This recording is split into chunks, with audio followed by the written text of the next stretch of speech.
Okay, so Courtney went over stages 1 through 3 of Leave It, and that just leaves stage 4 of Leave It.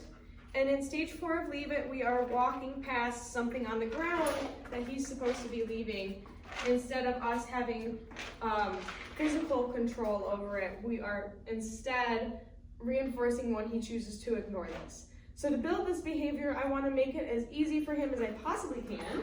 So I'm first going to pick something super easy. I have kibble in a closed container for now. I'm going to take the leash as close to the collar as I can to make sure that he isn't ever able to access this food. I'm going to set it down, and I am going to walk him away from it.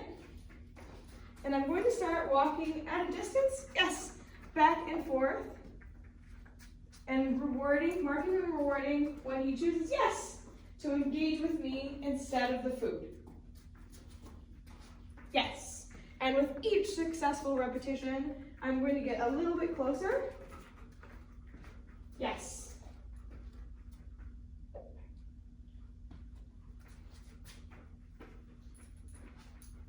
Yes. So I'm getting a little closer. I'm being, yes, careful that if he does go for it, I'm not giving him too much leash so he can actually reach it. Yes. I don't ever want him to be able to actually get the thing. Yes. Because if he were to get the thing, then that we are doing the opposite of teaching him Leave It. We are teaching him that, yes, he can access things on the floor whenever he wants. Leave it.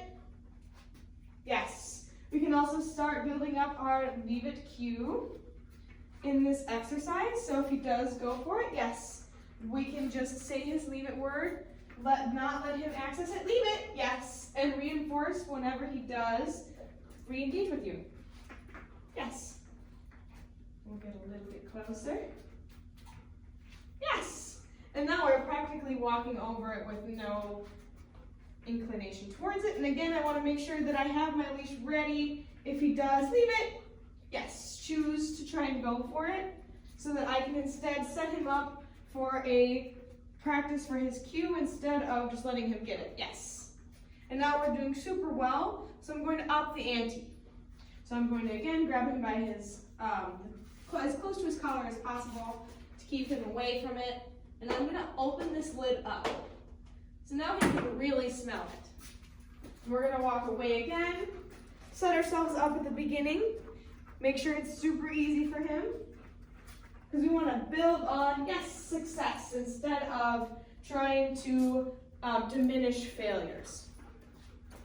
Yes.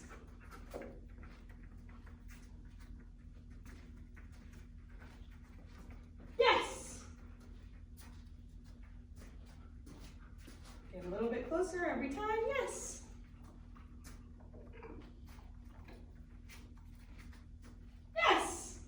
And see, I was ready to stop him if he did follow through, yes. But if he chooses to re-engage with me, and yes, instead, I'm ready to mark and reward. And I'm not, leave it, yes, at any point wanting to be driving him away. I don't want to be putting any leash pressure on. If anything, I'm just keeping him from accessing it.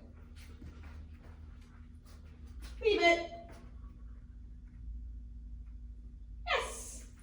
So I'm just waiting for him to ignore it again, and if he is going at it multiple times, yes, that just tells me that I need to take a little bit of a step farther away. And on this last rep, yes, we will end it. And to end, I want to make sure to, again, get him up tight, make sure that he cannot reach the thing. Get it back, and safely out of his reach before putting it away, and then the exercise is ended. So we want to start with stuff that's lower value, like kibble, and then work our way up to higher value items, like maybe like a bag of tissues even, a sock, we can use a piece of pizza, anything that might be valuable to Rex we can use, but we want to build on success, so we want to make sure that we aren't using too high of a distraction too early. We want to start with stuff like kibble and work our way up. And eventually you'll be able to just walk right over an open bag of chips and he won't even die for it. Yeah, because you're a good boy.